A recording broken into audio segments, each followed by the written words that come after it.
Trade rumor roundup. Let's go. So there's been a couple of new names bandied around the traps with Collingwood.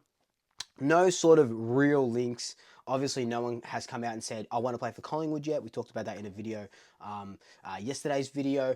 But there are a couple of few names that we're going to talk about. A hypothetical that I want to add right down the back that no one's talking about. It's not a rumor or anything.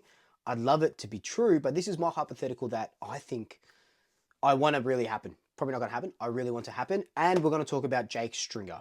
So before we jump into all of these, please hit that subscribe button, hit that like. On the road to 10K subs, we're at about 8,700. So even 9,000, so 300 more subs, 9,000 would be absolutely huge. Hoping to get that by the end of the year. If you are new to the channel, hit the subscribe button.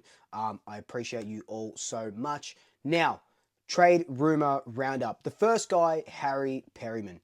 Now, Perryman plays for the Giants. He is one of their better defenders at the moment, and an unrestricted free agent. Now, Perryman has been linked to Hawthorn, but the biggest one he's been linked to is Port Adelaide. By all accounts, Port Adelaide have got a 6-year deal, $850,000. That's insane money. Very interesting. Perryman probably goes to Port Adelaide. He is wanting to play a little bit more midfield minutes. He doesn't play midfield minutes at Port. He won't play midfield minutes at the Giants or at Hawthorn. And he definitely won't play midfield minutes at us. And you're probably thinking, Luke, why have you mentioned him if you think he's going to Port? Look, I didn't want to post about him today when I heard the news, but his name has been thrown up. He could be great defensive cover for Murphy. We know that, not having Murphy there, I think it was Jay Clark that said it, is our Achilles heel. That defensive hole that we had, we thought we could get that with Macrae. We're not going to. Is Charlie Dean going to be that player for us? We still need that cover. Harry Perryman could fit that role. I would like him as an unrestricted free agent. He is just a free throw, bit of a money ball situation there, but you're probably not going to be offering him 6 years at $850,000, which is absolutely nuts. The other guy we're going to talk about, I know we sort of mentioned him a little bit, is Tomlinson. If we're really going for money ball recruits in the defensive line, Tomlinson might be that guy. I bring up his name again just because, again, it's been mentioned.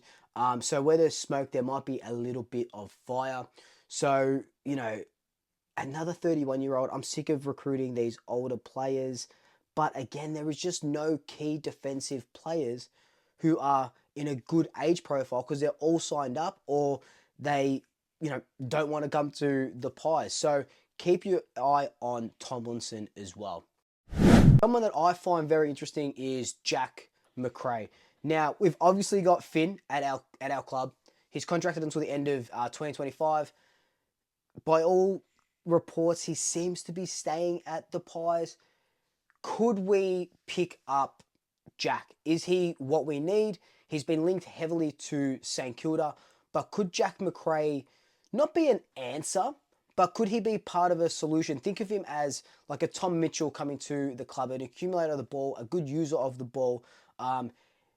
Maybe the allure of playing with his brother might help him. Maybe that, Finn having his older brother there side by side with him boosts Finn up, just like Josh and Nick do. That could help as well.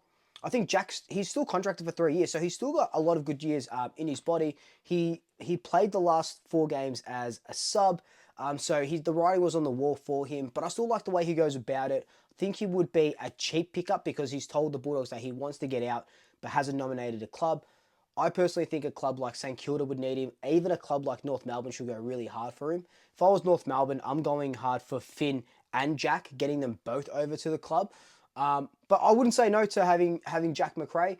Where does he fit into the team, though? That's the big thing. You don't want him to just rot in the VFL, kind of like what he's doing at the Doggies. Now, the biggest news that's sort of really, really starting to gain traction, and I'm seeing SEN, Triple M, I'm seeing so many of these accounts doing Jake Stringer mock-ups in Collingwood jerseys. Apparently, Collingwood are right into him. It's been said that Craig Macrae is very keen on him, and that it's been rumoured that he's met with him. We don't know that Craig Macrae has met with Fly, but it's been said by journalists that Craig Macrae is very keen on him. And, you know, Jake Stringer, so many fans are saying no. It's no. Just go look at my comments. It's crazy.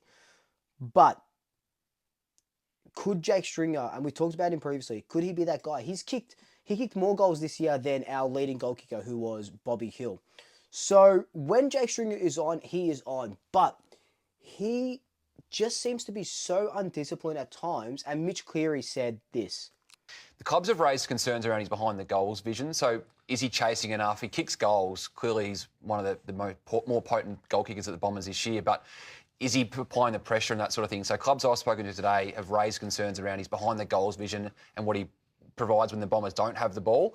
So you can see that there are a lot of clubs that sort of knock what he does behind the ball. And, you know, one of our biggest knocks on Ginnivan was what he does behind the ball or without the ball. Doesn't work hard enough defensively. Could Fly change all of that and get him to, you know, whatever, get more fit, do, you know, have more tackles, have more sort of pressure, because Jake Stringer is probably good for 1 or 2 goals a game and 1 or 2 big goals a game. He's that player that can just turn the match on its head, and we would love that at the club. But I don't want to be just, okay, cool, he's cool for a goal, but then he gives a half-assed sort of effort, or he doesn't tackle when he needs to tackle, or he doesn't do this or he doesn't do that. I need a full commitment Jake Stringer if we are to sign him. I think it would be a great signing. I really do. As a football player, I think it would be a really good signing. He would really boost that forward line. Bobby, Stringer, Elliott, Joey Richards, I think, is leaving. But so let's just say Schultz, Dan McStay, Checkers. That is crazy. And I know most of those guys are over 30, but what it seems to me, and what I've been telling people who have been sliding into my DMs to talk about it, is this team is just having another tilt at the flag in the next 2 years. So next year, 2025, 2026, we're shooting for the flag again. That's why we're building up all these 30-year-olds, and why we're looking at players like Tomlinson, why we're looking at players like Jake Stringer, just to top up, have a shot at a flag, and then we sort of, you know, rebuild on the run. So what do you think? Do you think Jake Stringer would be a good addition to this club? Let me know down below. Now, here's my huge hypothetical trade that I would love to see happen, that I've been thinking about today. Now, John Noble wants to get to the Suns. The Pie said, we want pick 12 for him. You know, apparently they didn't say they want pick 12. I think we'll get around pick 20 for him, right? If it's a trade like that.